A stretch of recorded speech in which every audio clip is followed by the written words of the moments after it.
Welcome again. Cosmic Taylor में आपका फिर से एक बार स्वागत है। और आज हम बात करेंगे मून के एस्पेक्ट की। चंद्रमा जब कहीं पे दृष्टि देता है तो किस तरीके के रिजल्ट देखने के लिए मिलते हैं। देखो, सबसे पहले आपको समझना पड़ेगा कि दृष्टियां क्या हैं, एस्पेक्ट होता क्या है। एस्पेक्ट है, suppose me I am looking at this camera, तो मैं इस कैमरा मॉड्यूल की तरफ देख रहा हूँ।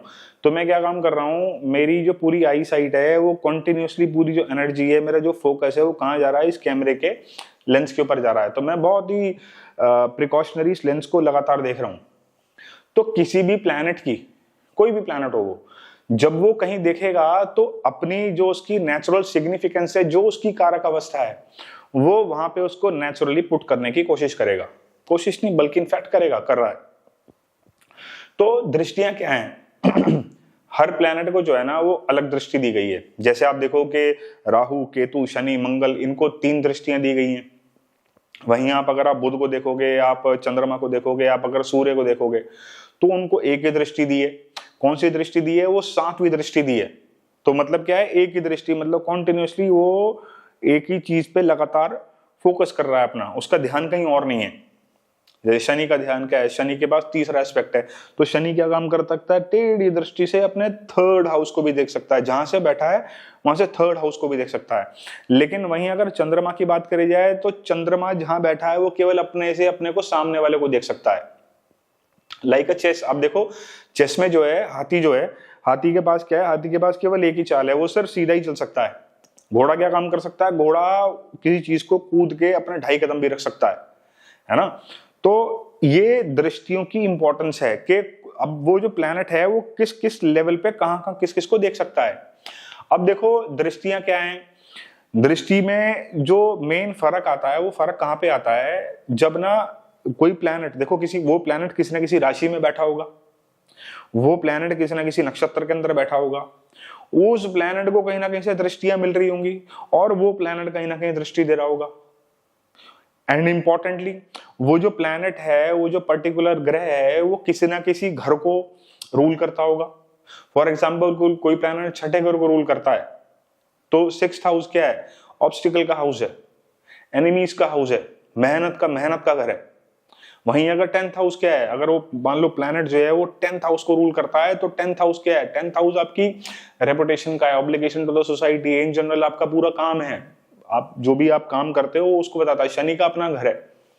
तो दृष्टि की जो सिग्निफिकेंस है वो हर लेयर बाय लेयर बदलती चली जाती है। लेकिन फिर भी आज चंद्रमा को हम थोड़ा सा डिटेल्ड में, पॉइंट में समझेंगे कि चंद्रमा जब कहीं दृष्टि देगा तो किस तरीके के आपको रिजल्ट देखने के लिए मिलेंगे। तो क्विकली, पहले जैसे मैंने बताया कि चंद्रमा के पास जो है वो एक ही साइट है, वो एक ही दृष्टि से देख सकता है।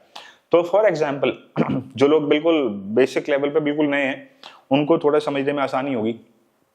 चंद्रमा अगर दूसरे घर में बैठा है तो 8वें घर को देखेगा।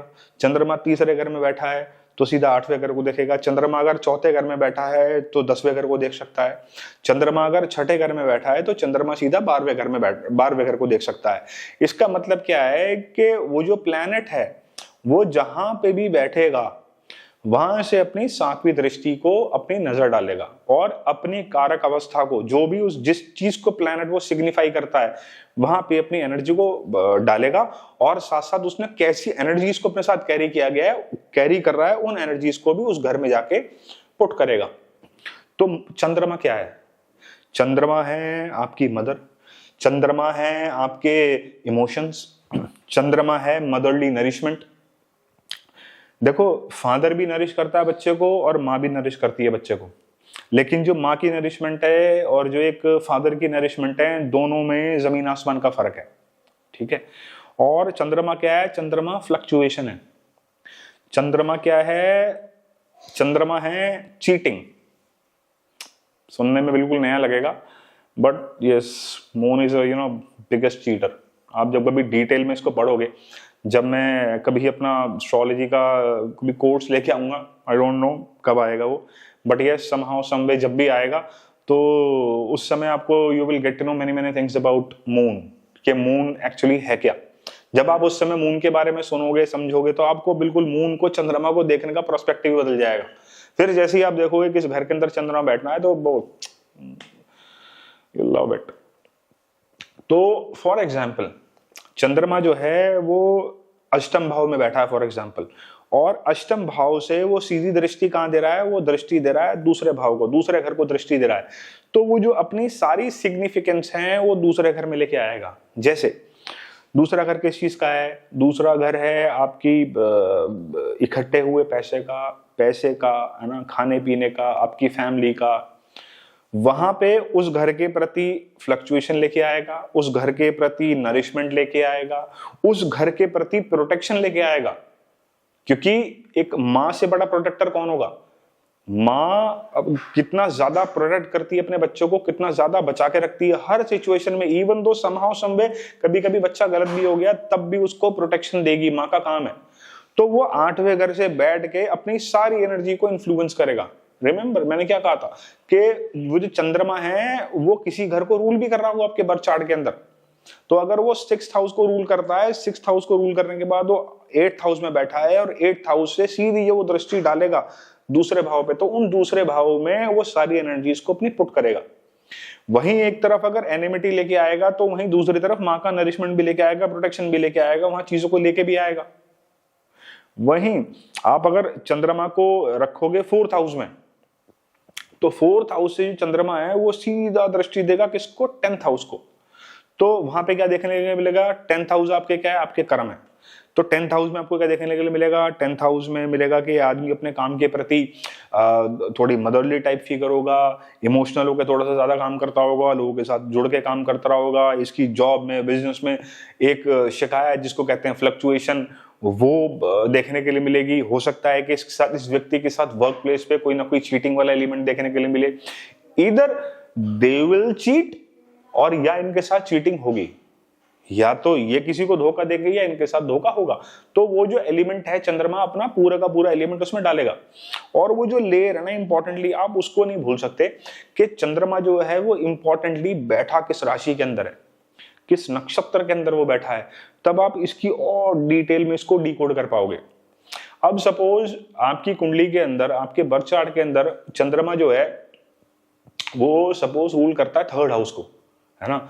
3rd हाउस का लॉर्ड है और वो तीसरे घर का मालिक अष्टम भाव में आके बैठ गया है। कोई बात नहीं, बैठ गया।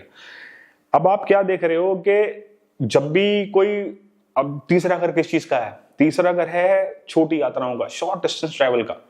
लेकिन आप देख रहे हो कि चंद्रमा तो भी दशा, अंतरदशा, प्रत्यंतर दशा में एक्टिवेटेड नहीं है, फिर भी जो है मेरे जो मनी मैटर्स हैं वो कैसे एक्टिवेट हो रहे हैं? वो मनी मेरे पास जो है वो 2nd हाउस मेरा कैसे एक्टिवेट हो रहा है? तो वो क्या काम कर रहा है? 3rd हाउस से वो सीधा दृष्टि दे रहा है 2nd हाउस को, 3rd हाउस की एनर्जी को इन्फ्लुएंस करके 2nd हाउस को अपनी दृष्टि दे रहा है। और आपको दृष्टि के माध्यम से एक चीज क्या देखने के लिए मिलेगी कि कोई जो प्लैनेट है, जैसे हम अभी मून की बात कर रहे हैं, तो मून ना दशा में एक्टिवेटेड है, ना अंतरदशा में है, ना प्रत्यंतर में, कहीं भी एक्टिवेटेड नहीं है ना। और मून जैसे मैंने बताया कि अभी वो 3rd हाउस को रूल करता है आपका चंद्रमा। तो जाहिर सी बात है जब चंद्रमा एक्टिवेट होगा तो 3rd हाउस से रिलेटेड इवेंट देगा। लेकिन आप क्या देख रहे हो कि इसी चंद्रमा की एक्टिवेशन के दौरान, इसी चंद्रमा की दशांतर दशा के दौरान आपके जो हैं वो 10th हाउस से रिलेटेड इवेंट हुए हैं। तो इसका मतलब क्या है कि चंद्रमा जो है अपना दृष्टि से कोई ना कोई संबंध बना रहा है 10वें घर के मालिक के साथ। क्योंकि 10th हाउस से तो बना नहीं सकता, क्योंकि 8th में बैठा, देख तो 2nd को रहा है, लेकिन 10th लॉर्ड जरूर बैठा हो सकता है 2nd हाउस में। तो वो अपनी दृष्टि जब देगा तो वो 10th हाउस को भी एक्टिवेट करेगा, क्योंकि 10th लॉर्ड पे वो दृष्टि दे रहा है। तो 10वें घर से संबंधित इवेंट आपको देखने के लिए मिलेंगे। वहीं ऐसे ही अगर मान लीजिए कि मून जो है वो आपका बैठा है 5th हाउस के अंदर, तो 5th हाउस से क्या देगा? वो 11th हाउस को दृष्टि देगा मून जब बैठेगा। तो 11th हाउस क्या है? 11th हाउस आपके लार्ज नेटवर्क सर्कल का है। 11th हाउस बाधक हाउस है, कालपुरुष की कुंडली में कहना बाधकेश है, 11वां घर। और 11th हाउस के आपके फुलफिलमेंट ऑफ डिजायर से आपकी इच्छा का घर है। और अगर आप मेडिकल एस्ट्रोलॉजी के बारे में कुछ जानते हो तो मेडिकल एस्ट्रोलॉजी में इसको हृदय रोग का घर बताया गया है। हृदय रोग, हार्ट से रिलेटेड डिजीज में मेडिकल एस्ट्रोलॉजी में 11th हाउस को हम देखते हैं। तो वहां पे क्या काम करेगा, 11th हाउस के प्रति अपना मदरली नरिशमेंट लेके आएगा, उस भाव के प्रति फ्लक्चुएशन लेके आएगा, उस भाव के प्रति प्रोटेक्शन लेके आएगा, उस भाव के प्रति लस्ट लेके आएगा। चंद्रमा हैज लस्ट, ठीक है। तो अपनी जो उसकी इच्छाएं हैं, जो फुलफिलमेंट ऑफ डिजायर्स हैं, उसको पूरा करने के लिए कैसे भी वो चाहेगा कि मेरी ये वाली इच्छा पूरी हो जाए, मुझे ये मटेरियल चीज मिल जाए, मुझे ये मिल जाए, blah blah blah blah whatever it is. Moon 5th house में रहता है, आदमी को व्हीकल्स का बड़ा शौक रहता है ना, तो ऐसा आदमी बहुत जल्दी अपने व्हीकल से बोर हो जाता है। तो ये था एक मेरा छोटा सा एनालिसिस, मून की जो दृष्टि है वो किस तरीके से काम करती है। तो मिलते हैं जल्दी नए टॉपिक के साथ। Till then thank you.